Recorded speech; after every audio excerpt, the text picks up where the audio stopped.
Hello students, तर nuclear फिजिक्सच्या सिरीजचं हे आहे लेक्चर नंबर 2.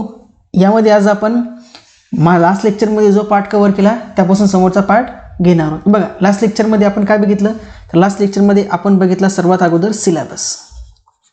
लास्ट लेक्चरमध्ये सगळ्यात अगोदर आपण बघितलं सिलेबस, की काय आहे सिलेबस न्यूक्लियर फिजिक्स कोर्सचा. त्यानंतर आपण बघितलं न्यूक्लियस म्हणजे काय. सिलेबस नंतर आपण न्यूक्लियसबद्दल थोडंसं इंट्रोडक्शन घेतलं, की न्यूक्लियस काय असतो काय नाही. त्यानंतर आपण बघितलं न्यूक्लियर फोर्स आणि न्यूक्लियर फोर्सच्या प्रॉपर्टीज. न्यूक्लियर फोर्स आणि न्यूक्लियर फोर्सच्या प्रॉपर्टीज या सर्व गोष्टी आपण लास्ट लेक्चर्समध्ये म्हणजे लेक्चर 01 मध्ये डिस्कस केल्या आहेत. आता आपण काय करू, त्याच न्यूक्लियर फिजिक्सच्या कोर्समध्ये समोर एक्सटेंड करत न्यूक्लियसबद्दलच्या आणखी काही महत्त्वाच्या इन्फॉर्मेशन्स आहेत ज्या की आपल्याला माहिती असणं गरजेचं आहे.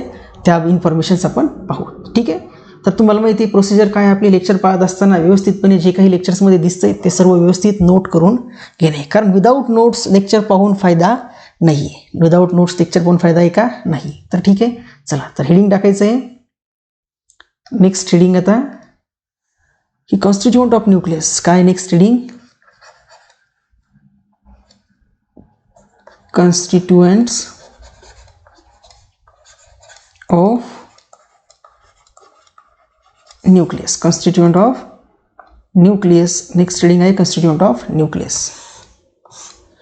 ठीक आहे, तर कॉन्स्टिट्यूएंट ऑफ न्यूक्लियसमध्ये आपल्याला माहिती आहे की न्यूक्लियस कंटेन करतो काय काय. न्यूक्लियसच्या आतमध्ये काय काय असतं रे बाबा, सांगा बरं. न्यूक्लियसच्या आतमध्ये काय काय असतं, तर आपल्याला माहिती आहे न्यूक्लियसच्या आतमध्ये काय असतो. एक असतो प्रोटॉन, न्यूट्रॉन आणि इलेक्ट्रॉन. बरोबर आहे का. न्यूक्लियसच्या आतमध्ये प्रोटॉन, न्यूट्रॉन, इलेक्ट्रॉन आहे. इलेक्ट्रॉन असतं का नाही. तर न्यूक्लियस कंटेन करतो प्रोटॉन आणि न्यूट्रॉन. काय कंटेन करतो, प्रोटॉन आणि न्यूट्रॉन. मग हेच लिहायचं आहे काय की न्यूक्लियस कंटेन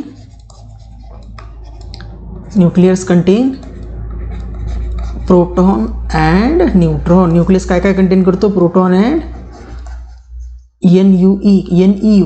न्यूट्रॉनचं स्पेलिंग बघा काय, NEUTRON.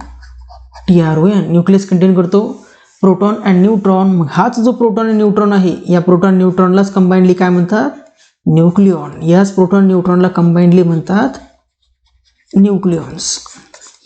न्यूक्लियसच्या आतमध्ये जे काही प्रोटॉन्स आणि न्यूट्रॉन्स आहेत त्या प्रोटॉन्स आणि न्यूट्रॉनला कंबाईनली म्हणजे टुगेदरली काय म्हणतात, न्यूक्लियन्स. न्यूक्लियन्स म्हणजे काय, तर मग कॉम्बिनेशन्स.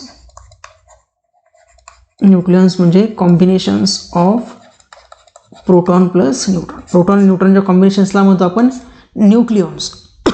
सॉरी, प्रोटॉन आणि न्यूट्रॉनच्या कॉम्बिनेशनला काय म्हणतो, न्यूक्लियॉन्स. नंबर ऑफ प्रोटॉन्स काय, तर number of protons inside the nucleus हे आपण डिनोट करतो झेडने. Number of protons inside the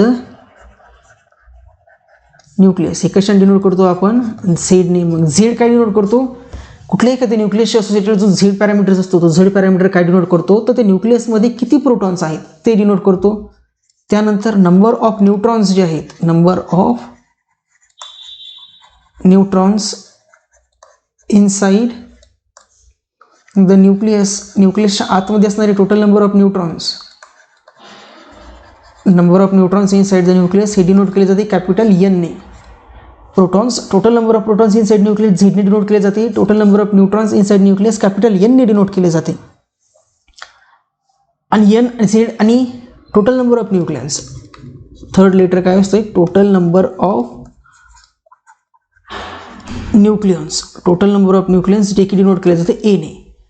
तर A इज इक्वल टू असतो Z plus N. A is equal to असतो A प्लस Z. म्हणजे total number of nucleons inside nucleus is equal to addition of total number of protons plus addition of total number of neutrons. म्हणजेच यावरून तुम्हाला आणखी एक relation काय मिळतं की number of nucleons inside nucleus is equal to A minus Z is equal to A minus Z. हे जे हे इम्पॉर्टंट रिलेशन आहे. Total number of nucleons, proton number आणि न्यूट्रॉन नंबर. कुठल्याही एखाद्या आर्बिटरी न्यूक्लियससाठी प्रोटॉन नंबर, न्यूट्रॉन नंबर आणि atomic number एक जो आहे याला टोटल नंबर ऑफ न्यूक्लियॉन्स किंवा यालाच काय म्हणतात, ॲटॉमिक मास. यालाच काय म्हणतात आणखीन, ॲटॉमिक मास नंबर. तर बघा यामध्ये काय बघितलं आपण, न्यूक्लियसच्या आतमध्ये प्रोटॉन आणि न्यूट्रॉन असतात, दोन पार्टिकल. इलेक्ट्रॉन असतात का नाही, इलेक्ट्रॉन लिहून मी काट मारली म्हणजे काय, इलेक्ट्रॉन न्यूक्लियसच्या आतमध्ये नसतात. आता बघूया आपण एक्सपेरिमेंटल व्हॅलिडेशन याच लेक्चरमध्ये बघू की इलेक्ट्रॉन न्यूक्लियसच्या आतमध्ये नसतं त्याचं एक्सपेरिमेंटल एव्हिडन्स काय. तर न्यूक्लियसच्या आतमध्ये असणारे टोटल नंबर ऑफ प्रोटॉन्स झेडने डिनोट करतो आपण. त्याच न्यूक्लियसच्या आतमध्ये असणारे टोटल नंबर ऑफ प्रोटॉन्स झेडने डिनोट करतो. तर total number of neutrons denote करतो एन ने, आणि total number of neutrons plus प्रोटॉनची जी काही ॲडिशन आहे त्यांना डिनोट करतो ए ने, ज्या एला आपण म्हणतो atomic mass number of any nucleus. कुठल्याही एखाद्या आर्बिट्ररी न्यूक्लियस और रँडम न्यूक्लियसचा ॲटॉमिक मास नंबर. आणि तिन्हीमध्ये हे रिलेशन आहे. तिन्हीमध्ये काय आहे रिलेशन. एम पी ही जी क्वांटिटी आहे, एम पी हे काय आहे mass of proton. M P mass of proton, M N mass of neutron, आणि M E mass of electron.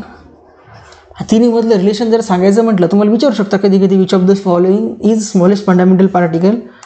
तर न्यूट्रॉनचं मास हे प्रोटॉनपेक्षा जास्त असतं आणि प्रोटॉनचं मास हे इलेक्ट्रॉनच्या मासपेक्षा जास्त असतं. प्रोटॉनचं मास इलेक्ट्रॉनच्या मासपेक्षा, म्हणजे ही ऑर्डर तुम्ही लक्षात ठेवायची की प्रोटॉन, न्यूट्रॉन आणि इलेक्ट्रॉनमध्ये इलेक्ट्रॉन हा सर्वात स्मॉलेस्ट मास पार्टिकल आणि न्यूक्लियस हा सर्वात हेवीएस्ट मास पार्टिकल. बट आपण कॅल्क्युलेशन पर्पजसाठी आपण mass of neutron is approximately equal घेतो मास ऑफ प्रोटॉनच्या. मास ऑफ न्यूट्रॉन आणि मास ऑफ प्रोटॉन आपण अप्रॉक्सिमेटली इक्वल घेतो कॅल्क्युलेशन पर्पजसाठी. म्हणजे कुठेही तुम्हाला जर न्यूक्लियसचं मास घ्यायचं असेल, न्यूट्रॉनचं जर दिली नसेल एक्झॅक्ट व्हॅल्यू, तर जी प्रोटॉनचं मास आहे तेच मास तुम्ही घेऊ शकता. आणि mass of proton to mass of electron हा जो रेशो असतो हा असतो 1836. Mass of proton to mass of electron हा जो रेशो आहे हा असतो 1836. ही सुद्धा इम्पॉर्टंट रिलेशन आहे. हे ॲटॉमिक फिजिक्समध्ये आपण बघितलेलं आहे की तिथे यूज होत होतं आणि इथेही यूज होत आहे की mass of proton to mass of electron हा जो रेशो आहे हा रेशो किती असतो 1836. म्हणजेच काय यावरून तुम्हाला काय लिहू शकता तुम्ही की mass of proton is 1836 times mass of electron. म्हणजे इलेक्ट्रॉनच्या मासच्या 1836 टाइम्स प्रोटॉनचं मास हे जास्त असतं. म्हणजेच यावरून तुम्हाला एक गोष्ट ही मिळते की electron is smallest fundamental particle in nature. Electron is the smallest fundamental particle of nature. Electron जो आहे तो नेचरचा सर्वात स्मॉलेस्ट फंडामेंटल पार्टिकल आहे.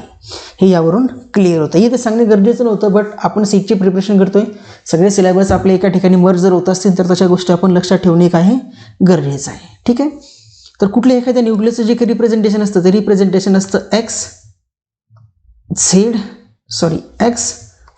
ए झेड एन अशा पद्धतीचं असतं. किंवा कधी कधी सिम्पली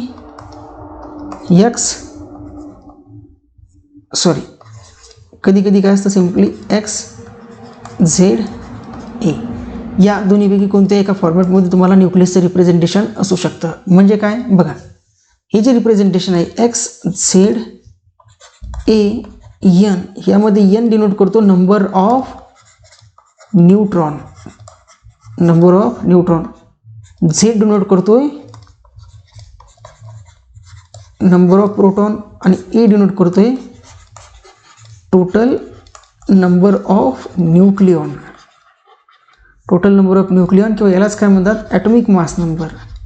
त्यालाच काय म्हणतात atomic mass number. Total number of nucleons और ॲटॉमिक मास नंबर. कुठल्याही एखाद्या न्यूक्लियर फिजिक्समध्ये आपण फक्त या टाईपचं रिप्रेझेंटेशन पाहणार. कुठल्या एखाद्या न्यूक्लियसचं रिप्रेझेंटेशन कसं असेल एक्स झेड ए एन, किंवा यापेक्षा मोर जनरल असेल एक्स झेड ए. या दोनपैकी कोणत्या ना कोणत्या एका फॉर्मॅटमध्ये तुम्हाला न्यूक्लियसचं रिप्रेझेंटेशन समोर दिसू शकतं. कुठल्या ना कुठल्या फॉर्मॅटमध्ये न्यूक्लियसचं रिप्रेझेंटेशन दिसेल. ठीक आहे. आणि न्यूक्लियसच्या आतमध्ये असणारा सर्वात हेवी मास पार्टिकल कोणता तर न्यूट्रॉन. सर्वात हेवीएस्ट मास पार्टिकल कोणता असेल हेवीएस्ट न्यूट्रॉन. हेवीएस्ट कोणता असेल न्यूट्रॉन. आणि लाइटेस्ट कोणता आहे इलेक्ट्रॉन. लाइटेस्ट पार्टिकल कोणता आहे इलेक्ट्रॉन. नेचरमधलं सांगतो मी. न्यूक्लियसच्या आतमध्ये का नाही, न्यूक्लियसच्या आतमध्ये न्यूट्रॉन हेवी आणि प्रोटॉन त्यापेक्षा लेस. बट नेचरमधला सर्वात लाइटेस्ट पार्टिकल कोणता असेल फंडामेंटल. दोन्ही कोणती विचार करतो आपण फंडामेंटल. तर फंडामेंटल म्हणजे काय की जे फ्रीली एक्झिस्ट करू शकतात. फंडामेंटल म्हणजे काय विच कॅन एक्झिस्ट फ्रीली, जे पार्टिकल्स फ्रीली एक्झिस्ट करू शकतात त्यांना म्हणायचं फंडामेंटल. कारण न्यूक्लियसपेक्षाही इलेक्ट्रॉनपेक्षाही लहान पार्टिकल नेचरमध्ये आहे, बट ते फ्रीली एक्झिस्ट करतात का? नाही, ते फ्रीली एक्झिस्ट करत नाही. ते कसे आहेत? बाउंडेड फॉर्मॅटमध्ये असतात. फ्रीली एक्झिस्ट करतात का? ते नाही, ते असतात बाउंडेड फॉर्मॅटमध्ये. आणि ते बाउंडेड फॉर्मॅटमध्ये असल्यामुळे ते नेचरमध्ये फ्रीली एक्झिस्ट करू शकत नाही. ते कशा असतात? Always in combination. कशा ऑकर होतात? Always in combination. हे होतं न्यूक्लियसबद्दलचं जनरल इंट्रोडक्शन आणि न्यूक्लियसच्या आतमध्ये असणाऱ्या न्यूक्लियन्सबद्दल. आता आपण बघू नेक्स्ट टॉपिक की न्यूक्लियसचे वेगवेगळे. आता हे जे न्यूक्लियस आहे त्या न्यूक्लियसचे टाइप्स कोणकोणते आहेत? काय आहे? Types of nucleus. नेक्स्ट आहे टाइप्स ऑफ न्यूक्लियस. न्यूक्लियसचे टाइप्स. आता न्यूक्लियस टाइप्समध्ये तुम्ही लहानपणापासून म्हणजे आता ठीक आहे 11वी 12वीपासून, लहान म्हणजे एकदम अंगणवाडीत जात असताना, एकदम डाळ खिचडी खात असताना, सुगडीची थैली आणायला जात असताना, किंवा आपले ते डब्बा घेऊन खिचडी खायला जाताना, तेव्हाची गोष्ट आहे का? नाही, केव्हाची गोष्ट? लहानपणापासून म्हणजे 10वी 12वीपासून तुम्ही ऐकलेल्या असेल गोष्टी की न्यूक्लियस जे आहे ते न्यूक्लियस डिफरन्शिएट होतात आयसोटोप, आयसोबार, आयसोटोन्स वगैरे विषय. त्यापैकी आपण सगळ्यात अगोदर बसू की आयसोटोप्स म्हणजे काय? Isotope nucleus. सांगा बरं, व्हिडिओ पॉज करून प्रयत्न करा सांगण्याचा किंवा आठवण्याचा की आयसोटोप न्यूक्लियसची डेफिनेशन आपण काय वाचलेली होती. येस, हां सांगा. ठीक आहे. काय बघा, पॉज करून अनपॉज करून पहा, कळेल तुम्हाला की 2 न्यूक्लियाय हॅविंग सेम. येस, आता सांगा सेम काय? ए और झेड. आयसोटोप्समध्ये same Z but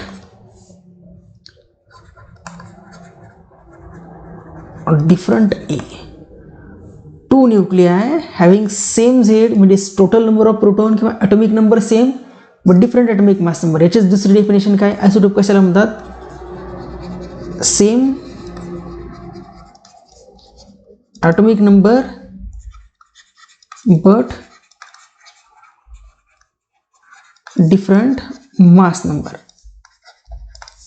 atomic number हा असतो झेड आणि मास नंबर असतो ए. 2 न्यूक्लियस, ज्या 2 न्यूक्लियसचा झेड इक्वल असतो बट ए अनइक्वल असतो त्या न्यूक्लियसला म्हणायचं आयसोटोप न्यूक्लियस. एक्झाम्पल काय आयसोटोप न्यूक्लियसचं? आयसोटोप न्यूक्लियसचं एक्झाम्पल, आयसोटोप न्यूक्लियसचं एक्झाम्पल आहे कार्बन 612 आणि कार्बन 613. हे जे आहेत कार्बनचे आयसोटोप्स आहे, हे काय आहेत? Isotopes of carbon. हे आहेत कार्बनचे आयसोटोप्स. दुसरं एक्झाम्पल काय आहेत? तर हायड्रोजन 11 अँड हायड्रोजन 12. हे काय आहेत? आयसोटोप्स आहेत हायड्रोजनचे. Isotopes of hydrogen. त्यानंतर आणखी एक्झाम्पल सांगायचं म्हटल्यानंतर बघा, लिथियम किंवा हेलियम 23, हेलियम 24. हे पण काय आहेत? Isotopes of helium. Isotopes of helium. जर तुम्ही 3 एक्झाम्पलला केअरफुली पाहिलं तर बघा, प्रत्येकाचा झेड इक्वल आहे. हे दोन्हीचा झेड इक्वल आहे, या दोन्हीचा झेड इक्वल आहे, या दोन्हींचा झेड इक्वल आहे. इथे A3, इथे 4, इथे 1 2 12 13. म्हणजे 2 न्यूक्लियस, ज्या 2 न्यूक्लियससाठी झेड नंबर इक्वल आहे, 2 न्यूक्लियससाठी झेड नंबर काय असतो? इक्वल आहे, but A number is different. म्हणजेच काय? एक एक्स न्यूक्लियस असेल, एक वाय न्यूक्लियस असेल. याचा आहे झेड ए, याचा आहे झेड प्राईम ए प्राईम. जर Z is equal to Z prime असेल आणि A not equal to A prime असेल तर काय आहेत? ते आयसोटोप्स. काय आहेत? आयसोटोप्स. 2 न्यूक्लियस ज्याचे प्रोटॉन नंबर इक्वल आहेत बट नंबर ऑफ न्यूट्रॉन्स किंवा टोटल नंबर ऑफ न्यूक्लियन्स किंवा ॲटॉमिक मास डिफरंट आहे, त्यांना म्हणायचं आयसोटोप्स. आयसोटोप्स. आणि आपल्याला माहिती आहे केमिस्ट्रीमध्ये किंवा फिजिक्समध्ये किंवा ॲटॉमिक फिजिक्समध्ये तुम्ही शिकलेले आहेत की कुठल्याही एखाद्या न्यूक्लियसची किंवा ॲटम्सची केमिकल प्रॉपर्टीज कशावर डिपेंड करत असते? तर टोटल नंबर ऑफ न्यूक्लियन्सवर. कशावर डिपेंड करते केमिकल प्रॉपर्टीज? तर केमिकल प्रॉपर्टी डिपेंड करते total number of nucleons inside. म्हणजेच काय की न्यूक्लियसच्या आतमध्ये प्रोटॉन नंबर किती त्याच्यावर केमिकल प्रॉपर्टी डिपेंड करतात. तर आयसोटोप्सच्या बघा केमिकल प्रॉपर्टीज सारख्या असतात. का असतात? कारण आयसोटोप्सचे हे जे आहेत केमिकल प्रॉपर्टीजशी रिस्पॉन्सिबल असणारे झेड नंबर हे कसे दोन्हीचे equal. So isotopes have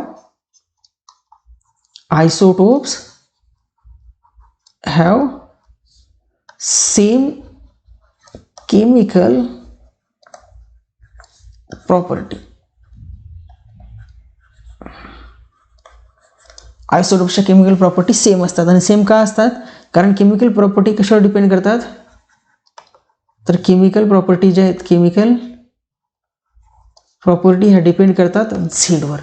chemical properties कशावर डिपेंड करतात? झेडवर. आणि दोन्ही न्यूक्लियॉन्सचा, आयसोटोप्सच्या दोन्ही न्यूक्लियॉन्सचा झेड नंबर कसा आहे? इक्वल. अरे झेड नंबर जर इक्वल तर केमिकल प्रॉपर्टी चेंज होणार आहेत का? नाही. केमिकल प्रॉपर्टीज पण कशा असतील? मग इक्वलच असतील. हे कशाबद्दल जर डिस्कशन? आयसोटोप्सची. त्यानंतर दुसरे न्यूक्लियस असतात सेकंड कॅटेगरीचे, जे की कोणते आहेत? आयसोबार न्यूक्लियस. सेकंड कॅटेगरीमध्ये कोणते न्यूक्लियस आहे? आयसोबार न्यूक्लियस. आयसोबार न्यूक्लियस. आयसोबार न्यूक्लियसमध्ये कोणते न्यूक्लियस आहे? बघा, फर्स्ट न्यूक्लियसमध्ये आयसोटोपमध्ये same Z but A different होता. आता आयसोबार न्यूक्लियसमध्ये जर एक्स आणि वाय हे दोन न्यूक्लियस आहे, याचा ॲटॉमिक नंबर झेड, याचा ॲटॉमिक नंबर झेड प्राईम, याचा ॲटॉमिक मास ए, याचा ॲटॉमिक मास ए प्राईम. जर आता या सिच्युएशनमध्ये जर का झेड आणि झेड प्राईम अनइक्वल झाली पण ए आणि ए प्राईम इक्वल झाली, तर या टाईपच्या न्यूक्लियसला म्हणतो आपण आयसोबार. याला काय म्हणतो? आयसोबार. म्हणजे डेफिनेशनमध्ये सांगायचं म्हणजे same A but different Z. दोन न्यूक्लियस, कुठलीही दोन न्यूक्लियस, या दोन न्यूक्लियससाठी total number of nucleons equal आहेत. म्हणजे atomic mass number A equal आहे, बट ॲटॉमिक नंबर झेड कसा आहेत? अनइक्वल. म्हणजे ॲटॉमिक नंबर झेड अनइक्वल आहेत आणि ए इक्वल आहे. Sorry, atomic number Z unequal म्हणजे डिफरंट बट ए सेम असणाऱ्या न्यूक्लियसला म्हणतात आयसोबार्स. त्यांना काय म्हणतात? आयसोबार्स. एक्झाम्पल आयसोबारचं, तर आयसोबारचं एक्झाम्पल आहे नायट्रोजन 716 नायट्रोजन 716 अँड ऑक्सिजन 816. बघा, याचा झेड आहे 7A16, याचा झेड 8 बट A16. दोन्हीचे ए बघा इक्वल आहेत बट झेड कसे आहेत? अनइक्वल. म्हणजे दोन्ही एकमेकांचे काय आहेत? आयसोबार्स. काय? आयसोबार. दोन्हीचे झेड वेगवेगळे आहेत, त्याच्यामुळे यांच्या केमिकल प्रॉपर्टीज पण कशा असतात? वेगवेगळ्या. म्हणजे आपण काय लिहू शकतो? Isobars have different chemical. Isobar have different chemical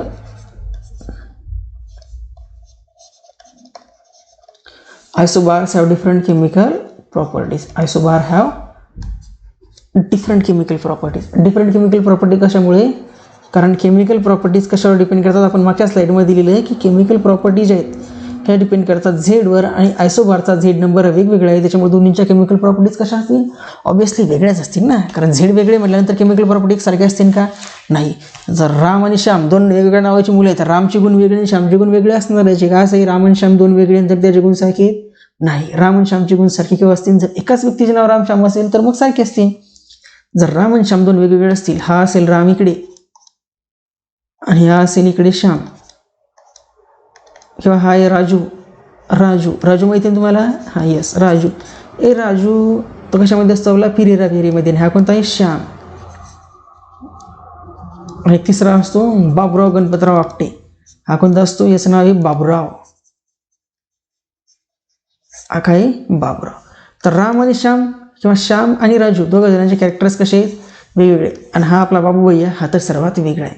म्हणजे आयसोबार सारखे दोन्हीचे झेड वेगळे म्हणजे केमिकल प्रॉपर्टीज वेगवेगळ्या आहेत. दोन्हीचे झेड वेगळे म्हणजे केमिकल प्रॉपर्टीज कशा आहेत? वेगवेगळ्या आहेत. ओके, हे म्हणजे जोक्सवाला पार्ट होता, म्हणजे जेणेकरून तुम्हाला लेक्चर्समध्ये असं बोर होणे म्हणून अधूनमधून राम श्याम राजूचे जोक सांगत जाईल. त्याच्यामुळे कसं आहे लेक्चर्समध्ये इंटरेस्ट राहत जाईल तुमचा. ठीक आहे, चला नेक्स्ट बघूया आपण. आयसोटोप झालं, आयसोबार झालं, त्यानंतर आयसोटोन्स. थर्ड टाइप्स ऑफ न्यूक्लियस आहे जो की काय आहे? आयसोटोन न्यूक्लियस. आयसोटोन न्यूक्लियस. आता बघा, आयसोटोप आणि आयसोबार दोन्हीमध्ये काय होतं? एकामध्ये ए सारखा झेड वेगळा, दुसऱ्यामध्ये झेड सारखा ए वेगळा. बट आयसोटोन न्यूक्लियस हे अशा न्यूक्लियस असतात ज्यामध्ये total number of neutron same असतात. ज्यामध्ये सपोज करा एक्स आणि वाय दोन न्यूक्लियस आहे, यामध्ये total number of proton Z A total number of nucleon आणि n total number of neutrons, याच्यामध्ये झेड प्राईम, ए प्राईम आणि n प्राईम. तर आयसोटोन्स न्यूक्लियस कशाला म्हणायचं, तर आयसोटोन्स न्यूक्लियस म्हणायचं की 2 nuclei with different A and Z. म्हणजे यामध्ये झेड जो आहे तो सुद्धा अनइक्वल असेल, ए जो आहे तो सुद्धा अनइक्वल असेल, बट यामध्ये टोटल नंबर ऑफ न्यूट्रॉन्स जे दोन्ही न्यूक्लियसचे ते कसे असतील, इक्वल्स. त्यांना म्हणायचं आयसोटोन्स न्यूक्लियस. म्हणजे काय, तर 2 nuclei having same number of neutrons, 2 nuclei having same number of neutrons म्हणजे n, but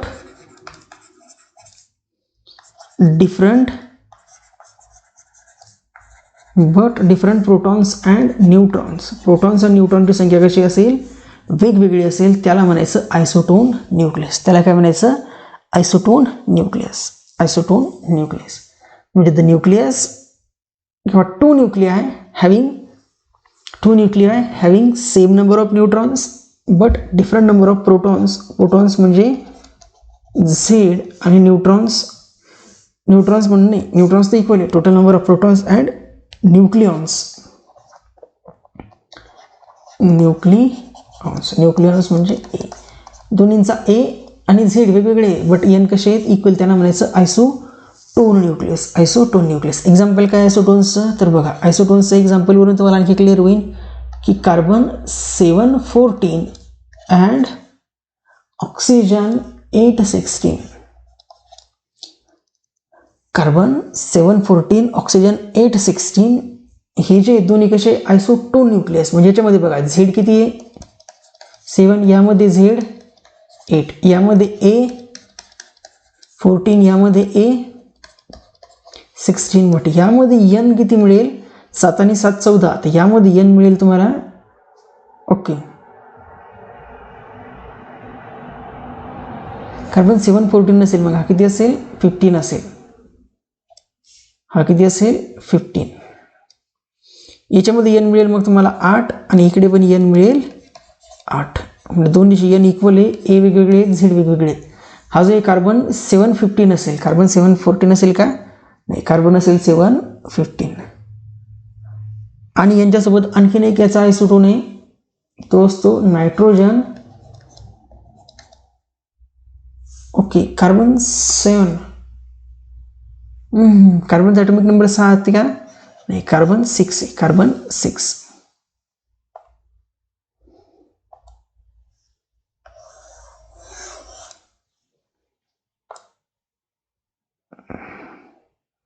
कार्बनचा ॲटॉमिक नंबर किती आहे, 6, कार्बन 614. ठीक आहे, तर याला थोडं करेक्ट करून लिहा. करेक्ट करून कसं लिहायचं,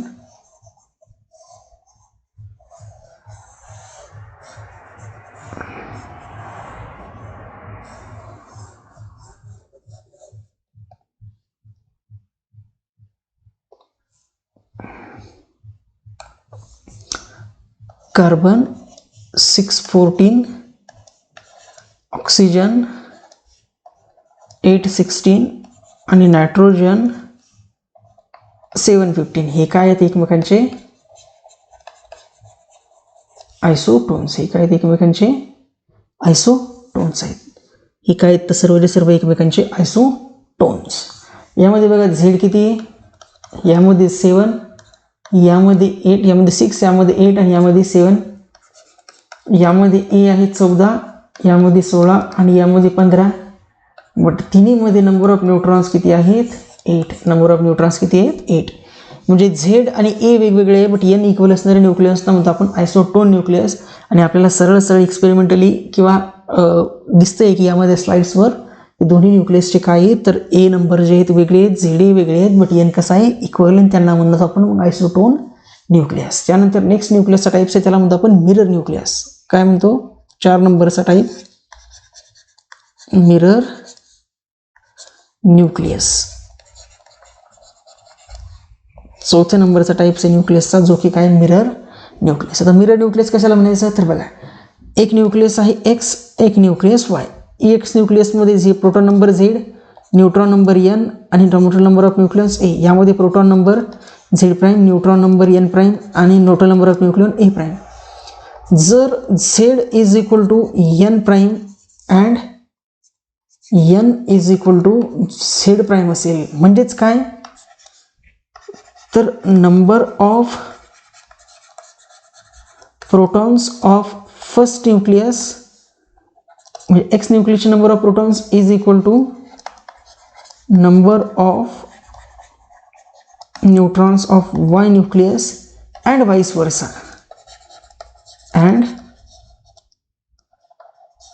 वाईस वर्सा म्हणजे काय, तर दोन न्यूक्लियस आहे, एका न्यूक्लियसमध्ये असणारे प्रोटॉन नंबर आणि दुसऱ्या न्यूक्लियसमध्ये असणारे न्यूट्रॉन नंबर इक्वल आहे. म्हणजे याचे प्रोटॉन आणि याचे न्यूट्रॉन आणि फर्स्टचे न्यूट्रॉन आणि सेकंडचे प्रोटॉन जर का इक्वल असतील तर त्या न्यूक्लियसना म्हणतो आपण मिरर न्यूक्लियस. म्हणजे कसं आहे, आरशासारखी symmetry.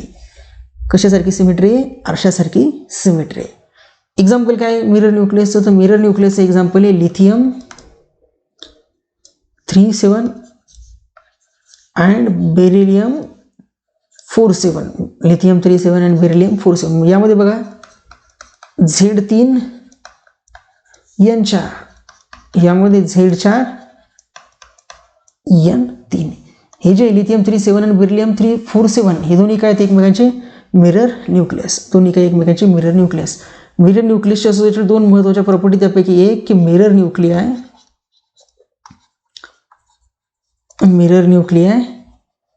Have same A. Mirror न्यूक्लियसचा ए काय असतो, सेम असतो. मिरर न्यूक्लियसचा ए सेम असतो. दोन मिरर न्यूक्लियसचा ए सेम असतो आणि झेड जो असतो and Z is differ by +-1 आणि झेड पण जो आहे जास्तीत जास्त एका न्यूक्लियसचा झेड एकने मोठा असेल तर दुसऱ्या न्यूक्लियसचा झेड एकने लहान असेल. आणि टोटल नंबर ऑफ न्यूक्लियन्स जे ते दोन्ही न्यूक्लियसचे कसे असतात, इक्वल असतात. म्हणजे एकमेकांचे कसे आरशात पाहिलेल्या प्रतिबिंबासारखं आहे. मिरर न्यूक्लियसचं काम कसं आहे, आरशामध्ये जशा प्रतिमा असतात याची इमेज त्याच्या आरशामध्ये आणि त्याची इमेज त्या आरशामध्ये, त्या टाईपची सिमेट्री असते. कशाची, मिरर न्यूक्लियसची. मिरर न्यूक्लियसची त्याच्यासारखी सिमेट्री की एका न्यूक्लियसमध्ये असणारे प्रोटॉन नंबर आणि दुसऱ्या न्यूक्लियसमध्ये असणारे न्यूट्रॉन नंबर इक्वल आहेत आणि फर्स्ट न्यूक्लियसमध्ये असणारे न्यूट्रॉन नंबर आणि सेकंड न्यूक्लियसमध्ये असणारे प्रोटॉन नंबर दोन्ही इक्वल आहेत आणि दोन्हींचा ए सुद्धा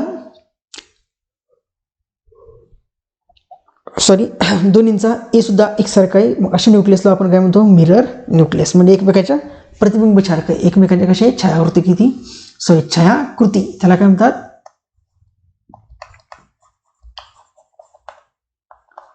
छायाकृतीसारखं आहे. कशासारखं आहे, छायाकृती म्हणजे प्रतिबिंब. त्याला आणखी काय म्हणू शकतो आपण, प्रतिबिंबासारखे. ठीक आहे, तर मराठी बरेच दिवस लिहिली नाही त्यामुळे समजून घेऊ शकता. प्रतिबिंबासारखे. तर मिरर न्यूक्लियसमध्ये ए सारखा असतो, झेड एक +-ने डिफरन्स असतो. आणखी काय आहे, तर mirror nucleus have same radius. Mirror nuclear have same radius. Mirror न्यूक्लियसची रेडियस एकसारखी असते. म्हणजे आर जे असते रेडियस, दोन मिरर न्यूक्लियसची रेडियस इक्वल असते. हे सुद्धा आपण समोर बघू. आता जेव्हा रेडियसचा फॉर्म्युला आपण घेऊ की रेडियस काय असते, कशी काय असते, तर त्याच्यानुसार आपल्याला कळते की मिरर न्यूक्लियस जे तर मिरर न्यूक्लियसचा रेडियस एकसारखी असते. तर या 4 टाईपचे न्यूक्लियस आपण पाहिले. त्याच्यानंतर बघा सुरुवातीला इनिशियलचा जो काळ होता म्हणजे बिलो किंवा प्रिव्ह्यू 1900च्या अगोदर, 19वी म्हणजे 19th सेंचुरीच्या अगोदर इनिशियली असं ॲझम्पशन्स होतं की इलेक्ट्रॉन, प्रोटॉन आणि न्यूट्रॉन, जेव्हा न्यूट्रॉनचा शोधही लागला नव्हता त्या सिच्युएशनमध्ये असं ॲझम्पशन्स होतं की इलेक्ट्रॉन आणि प्रोटॉन हे दोन्ही चार्ज पार्टिकल हे इनसाइड द न्यूक्लियस राहतात. इलेक्ट्रॉन आणि प्रोटॉन हे दोन्ही कुठे आहेत, तर इनसाइड द न्यूक्लियस. इलेक्ट्रॉन आणि प्रोटॉन कुठे, इनसाइड द न्यूक्लियस. म्हणजे एक इलेक्ट्रॉन प्रोटॉन थिअरी होती. एक कुठली थिअरी होती, इलेक्ट्रॉन प्रोटॉन थिअरी. त्या इलेक्ट्रॉन प्रोटॉन थिअरीचं काय म्हणणं होतं की कुठल्या एखादा न्यूक्लियस असेल, कुठल्या ॲटमचं जर का न्यूक्लियस आहे तर त्या न्यूक्लियसमध्ये 2 पार्टिकल्स आहेत. एक त्या न्यूक्लियसमध्ये प्रोटॉन असले पाहिजेत आणि इलेक्ट्रॉन असले पाहिजेत. त्या न्यूक्लियसमध्ये प्रोटॉन पॉझिटिव्ह चार्ज आणि न्यूट्रॉन निगेटिव्ह चार्ज असले पाहिजेत.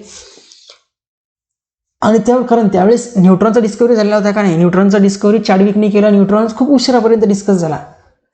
पण प्रोटॉन इलेक्ट्रॉन थिअरीच्या अकॉर्डिंग न्यूक्लियसच्या आतमध्ये प्रोटॉन आणि इलेक्ट्रॉन राहतात असं त्यांचं इनिशियल अझम्पशन्स होतं. बट खूप सारे एक्सपेरिमेंटल रिझल्ट हे प्रोटॉन इलेक्ट्रॉन थिअरीने एक्सप्लेन झाले का? नाही, ते काय झाले? फेल झाले. प्रोटॉन इलेक्ट्रॉन थिअरी खूप सारे एक्सपेरिमेंटल रिझल्ट एक्सप्लेन करण्यासाठी व्हॅलिड होती का? ते थिअरी व्यवस्थितपणे एक्सप्लेनेशन देऊ शकली का? नाही. का नाही देऊ शकली? कारण त्यामध्ये काहीतरी ड्रॉबॅक्स होते. तर ते ड्रॉबॅक्सचं सगळ्यात पहिलं ड्रॉबॅक्स होतं की ज्यामध्ये त्यांनी की इलेक्ट्रॉन्स जे ते इनसाइड द न्यूक्लियस राहू शकत नाही, त्यासाठी वेगवेगळे एक्सपेरिमेंटल प्रूफ्स आले की electron is not present inside the nucleus. इलेक्ट्रॉनच्या आतमध्ये न्यूक्लियसच्या इनसाइडमध्ये इलेक्ट्रॉन प्रेझेंट राहू शकत नाही. प्रोटॉन इलेक्ट्रॉन थिअरीचं म्हणणं होतं की प्रोटॉन आणि इलेक्ट्रॉन हे दोन्ही न्यूक्लियसच्या आतमध्ये राहतात. पण एक्सपेरिमेंटल असं ऑब्व्हियस झालं की एक्सपेरिमेंटल असं फाउंड झालं की इलेक्ट्रॉन हे इनसाइड द न्यूक्लियस असतात का? नाही. मग ते एक्सप्लेनेशन वेगवेगळ्या याच्यानुसार देण्यात आलं. ते एक्सप्लेनेशन काय झालं? वेगवेगळ्या थोरीनुसार. त्यामध्ये पहिलं एक्सप्लेनेशन हे दिलं अनसर्टनिटी प्रिन्सिपलने.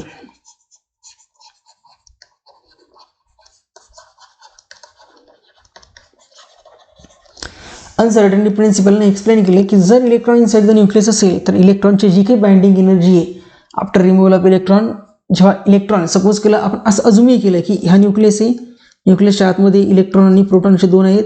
जेव्हा हा इलेक्ट्रॉन न्यूक्लियसच्या बाहेर येईल तेव्हा हा इलेक्ट्रॉन इमिट होत असताना किंवा इलेक्ट्रॉन इजेक्ट होत असताना यामध्ये जी काही बाइंडिंग एनर्जी रिलीज होईल ती बाइंडिंग एनर्जी इतकी लार्ज ऑप्टेन झाली की ती बाइंडिंग एनर्जी प्रॅक्टिकल बाइंडिंग एनर्जीपेक्षा खूपच जास्त होती. म्हणजे प्रॅक्टिकली जर का आपल्या इलेक्ट्रॉनची binding energy 2 mega electron volt एवढी ऑप्टेंड होत होती, तर ती बाइंडिंग एनर्जी जर का आपण या अझम्पशन्सनुसार प्रोटॉन इलेक्ट्रॉन थिअरीच्या अझम्पशननुसार जर का कॅल्क्युलेट केली तर ती binding energy 20 mega electron volt एवढ्या ऑर्डरची येत होती. म्हणजे दोन्हीमधले प्रॅक्टिकल आणि थेरॉटिकल व्हॅल्यूजमध्ये खूप सारा डिफरन्स होता. एवढा सारा डिफरन्स जर आपण ओव्हरकम करू शकत नाही म्हणजेच काय? आपण घेतलेलं काहीतरी चुकलेलं आहे. मग ही व्हॅल्यू एक्सपेरिमेंटल चुकीची आहे का? नाही. मग चुकलेलं काय? आपण जो थेरॉटिकल एक्सप्लेनेशन दिलेलं होतं, जे थेरॉटिकल एक्सप्लेनेशन दिलेलं होतं प्रोटॉन इलेक्ट्रॉन थिअरीने की electron is light inside the nucleus, ते कसं आहे? चुकीचं आहे. म्हणजे अनसर्टनिटी प्रिन्सिपल्स फेल्स ठरलं to explain the region of electron inside the nucleus. Electron प्रोटॉनच्या आतमध्ये राहतो एक्सप्लेन करण्यासाठी अनसर्टनिटी प्रिन्सिपल फेल्स ठरला. म्हणजेच काय? आपण जे घेतलेलं अझम्पशन्स होतं ते अझम्पशनचं चुकीचं आहे. म्हणजे इलेक्ट्रॉन इनसाइड द न्यूक्लियस राहू शकतो का? Electron does not present inside nucleus. Electron inside nucleus present राहतो का? नाही राहत. इलेक्ट्रॉन इनसाइड न्यूक्लियस प्रेझेंट आहे का? नाही. का नाही आहे? तर हायझेनबर्ग अनसर्टनिटी प्रिन्सिपलनुसार मिळालेली थेरॉटिकल व्हॅल्यू आणि एक्सपेरिमेंटल व्हॅल्यू दोन्ही व्हॅल्यूजमध्ये खूप सारा म्हणजे जवळपास 18 मेगा इलेक्ट्रॉन व्होल्ट एवढा एनर्जीचा डिफरन्स इथे क्रिएट होत होता. तो एनर्जी डिफरन्स ओव्हरकम करणे साधी गोष्ट होती का? नाही. मग यावरून आपल्याला असं एक्सपेरिमेंटल असं फाउंड झालं की electron inside the nucleus present राहत नाही. इलेक्ट्रॉन जो आहे तो न्यूक्लियसच्या बाहेर प्रेझेंट राहतो, न्यूक्लियसच्या आतमध्ये राहतो का? नाही. हेच एक्सप्लेनेशन की इलेक्ट्रॉन इनसाइड द न्यूक्लियस राहू शकत नाही हे एक्सप्लेन केलं बाय मॅग्नेटिक मुवमेंट. कशाने एक्सप्लेन केलं? आणखीन मॅग्नेटिक मुवमेंट. मॅग्नेटिक मुवमेंट जे न्यूक्लियसचं मॅग्नेटिक मुवमेंट आहे की न्यूक्लिअर मॅग्नेटिक मुवमेंट. जर आपण असं अज्युम केलं की न्यूक्लिअर मॅग्नेटिक मुवमेंट हे जे आहेत आणि न्यूक्लिअर मॅग्नेटिक मुवमेंटची जी व्हॅल्यू आहे आणि न्यूक्लियसच्या आतमध्ये electrons nuclear magnetic movement directly affect करत असेल मॅग्नेटिक मुवमेंट ऑफ इलेक्ट्रॉन.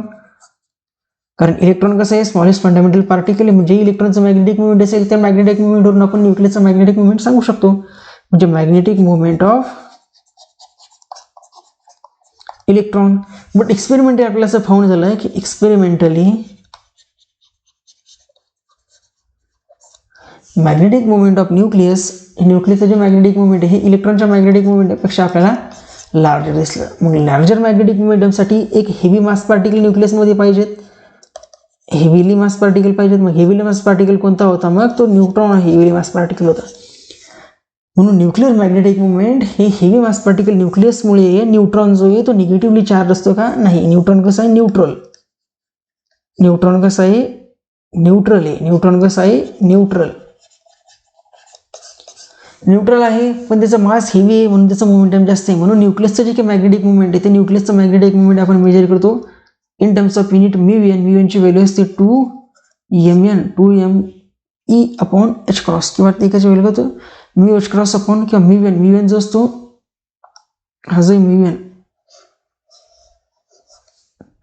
किंवा म्यू एन मध्ये न एक्सप्लेन करता आपण डायरेक्टली बघू की हा जो हेवीली न्यूक्लियस हेवीली जो पार्ट आहे किंवा सरळ सरळ सांगायचं म्हणजे जर आपण प्रोटॉन इलेक्ट्रॉन थिअरीच्या ॲझम्पशन्सनुसार गेलो की न्यूक्लियसच्या आतमध्ये प्रोटॉन आणि इलेक्ट्रॉन आहेत तर ते जे मॅग्नेटिक मुवमेंट असते तेच असेल कशाचं? ॲटमचं किंवा न्यूक्लियसचं जे काही मॅग्नेटिक मुवमेंट असेल ते सगळं कशामुळे असेल? इलेक्ट्रॉनमुळे. कारण इलेक्ट्रॉन कसं आहे लार्जेस्ट मास लार्ज नंबरमध्ये. कारण तेव्हा न्यूट्रॉनचा शोध लागलेला होता का? नाही. बट एक्सपेरिमेंट आपल्याला असं फाउंड झालं आहे की न्यूक्लिअर मॅग्नेटिक मुवमेंट ही इलेक्ट्रॉनच्या मॅग्नेटिक मुवमेंटच्या 1836 टाइम्स स्मॉलर आहे. 1836 टाइम्स स्मॉलर काय? कारण आपल्याला माहिती आहे की न्यूक्लियसच्या आतमध्ये असणारा मास पार्टिकल प्रोटॉन त्याचं मास 1836 टाइम्स आहे मास ऑफ इलेक्ट्रॉन.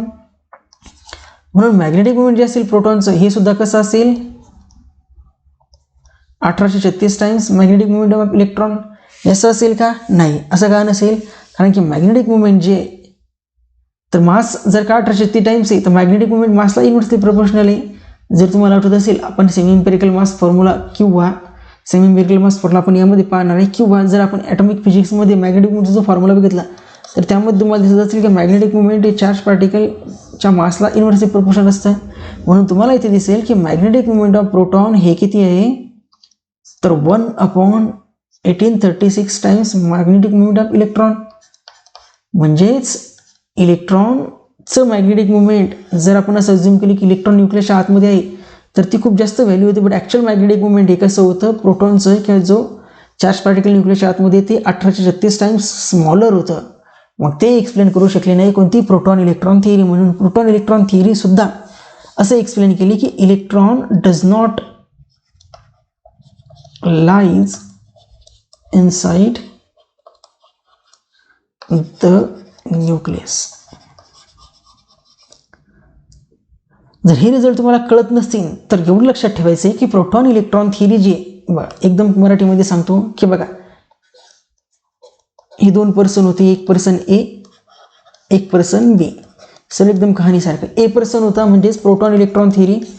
तर ए पर्सनचं काय म्हणणं होतं की एक न्यूक्लियस आहे. ठीक आहे. हा ॲटम आहे हा न्यूक्लियस आहे एका ॲटमचा. तर याचा जो न्यूक्लियस आहे या न्यूक्लियसमध्ये काय असतात? न्यूक्लियसच्या आतमध्ये प्रोटॉन प्लस इलेक्ट्रॉन्स असं ह्या ए पर्सनचा ॲझम्पशन्स होतं. ठीक आहे. ओके म्हणू आपण. पण बी जो पर्सन होता ज्यानं काय केला? एक्सपेरिमेंट. बी पर्सनने काय केला? एक्सपेरिमेंट केला. ए पर्सनचं काय होतं? हे ॲझम्पशन्स होतं. याचं काय होतं? ॲझम्पशन्स. याला एक्सपेरिमेंटल एव्हिडन्स होतं का? नाही. याचं ॲझम्पशन्स होतं की प्रोटॉन इलेक्ट्रॉन थिअरी मांडली. त्यानं सांगितलं न्यूक्लियसमध्ये प्रोटॉन इलेक्ट्रॉनचं कॉम्बिनेशन. यानं एक्सपेरिमेंट केला. याला असं दिसलं की बाइंडिंग एनर्जी जी होती इलेक्ट्रॉन्सची तर बाइंडिंग एनर्जीची व्हॅल्यू होती 2 मेगा इलेक्ट्रॉन व्होल्ट आणि आपल्याला ह्या ॲझम्पशननुसार मिळालेली बाइंडिंग एनर्जी होती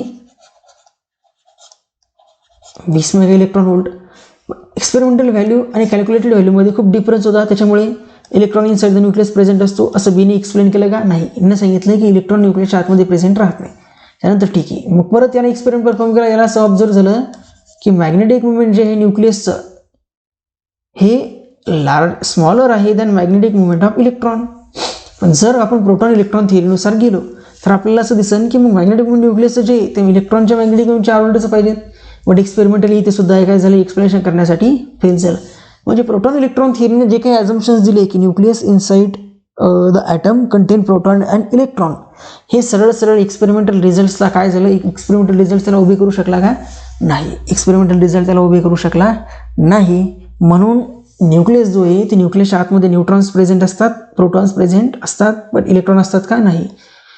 त्यावेळेस त्यांचा ॲझम्पशन्स होता तो म्हणजे खूप अगोदरचा एरिया आहे. म्हणजे 1890 किंवा 1900च्या जवळपासचा एरिया आहे जेव्हा न्यूट्रॉनचा शोध लागलेला नव्हता. मग तेव्हा त्यांनी असं ॲझम्पशन्स केलं की इलेक्ट्रॉन फायनल कॉन्क्लुजन यावर पोहोचले ते की electron cannot be present inside the nucleus. Electron inside the nucleus present करतो का? नाही. Electron inside the nucleus present राहतच नाही, शेवटी या कॉन्क्लुजनवर पोहोचले. पण ही कॉन्क्लुजन कशाच्या बेसिसवर आलं? ही सगळं कॉन्क्लुजन आलं एक्सपेरिमेंटल एव्हिडन्सच्या बेसिसवर. प्रोटॉन इलेक्ट्रॉन थिअरीचे ॲझम्पशन्स होते, सर्वचे सर्व ॲझम्पशन्स काय केले? मग त्यांनी रॉंग केले. त्यांनी सांगितलं की त्यांनी सांगितलेले ॲझम्पशन्स जे ते कसे सरळ सरळ चुकीचे आहेत. इलेक्ट्रॉन हा न्यूक्लियसच्या आतमध्ये प्रेझेंट असू शकत नाही, कारण एक्सपेरिमेंटल डेटा आणि प्रोटॉन इलेक्ट्रॉन थिअरीने दिलेला डेटा मॅच करत होता का? तिथे नाही. ठीक आहे. तर हे जे होतं हे होतं लेक्चर नंबर 2. यामध्ये आपण बघितलं की डिफरंट टाइप्स ऑफ न्यूक्लियसच्या आतमध्ये असणारे कन्स्टिट्युएंट, आयसोटोप, आयसोबार, आयसोटोन, मिरर न्यूक्लियस आणि इलेक्ट्रॉनचं प्रेझेंटेशन किंवा प्रोटॉन इलेक्ट्रॉन थिअरीचं फेल्युअर, की प्रोटॉन इलेक्ट्रॉन थिअरीनं जे सांगितलेलं होतं की न्यूक्लियसच्या आतमध्ये इलेक्ट्रॉन प्रेझेंट असतात, ते सुद्धा आपण काय केलं? फेल्युअर जसं एक्सप्लेन केलं. आणि ते फेल्युअर कशाच्या बेसिसवर सांगण्यात आलं? तर ते फेल्युअर सांगण्यात आलं on the basis of Heisenberg uncertainty principle आणि मॅग्नेटिक मुवमेंट ऑफ न्यूक्लियस. यालाच आपण आणखी वेगवेगळ्या फॉर्म्युल्यानुसार सुद्धा एक्सप्लेन करू शकतो, बट तुमच्यासाठी 2 ते 3 गोष्टी माहीत असणं गरजेचं आहे. आणि शेवटी आपण या कॉन्क्लुजनवर पोहोचतो की electron inside the nucleus present असतो का? नाही, जे की सध्या स्थितीवर आपल्याला जो न्यूक्लियसचा स्ट्रक्चर माहिती आहे त्याच्यानुसार सुद्धा हा रिझल्ट कसा आहे? व्हॅलिड आहे. त्याचा सुद्धा हा रिझल्ट कसा आहे? व्हॅलिड आहे. आता समोरच्या नेक्स्ट लेक्चरमध्ये आपण size of nucleus, radius of न्यूक्लियसच्या डेन्सिटीचं कसं व्हॅरिएशन होतं काय वगैरे या सर्व गोष्टी काय करू? वन बाय वन डिस्कस करू. ठीक आहे. तर अभ्यास करा व्यवस्थित, पॉज करून व्हिडिओ मागे घेऊन पुढे घेऊन व्यवस्थित नोट्स करून ठेवा. ज्याही गोष्टी मी तुम्हाला अशा तोंडाने सांगतोय त्या गोष्टी ऐकून सुद्धा नोट्समध्ये लिहत जा, जेणेकरून तेव्हा रिव्हिजन करताना तेव्हा तुमच्या वारंवार वाचण्यात त्या गोष्टी येतील, तर तुम्हाला ह्या पॉईंटला कनेक्ट करायला काय होईल? इझी जाईल. ठीक आहे. चला तर भेटूया उद्या आता नेक्स्ट लेक्चर्समध्ये, ज्यामध्ये आपण न्यूक्लिअर फिजिक्सचे समोरचे काही राहिलेले टॉपिक डिस्कस करत जाऊ वन बाय वन. ठीक आहे. चला, थँक्यू.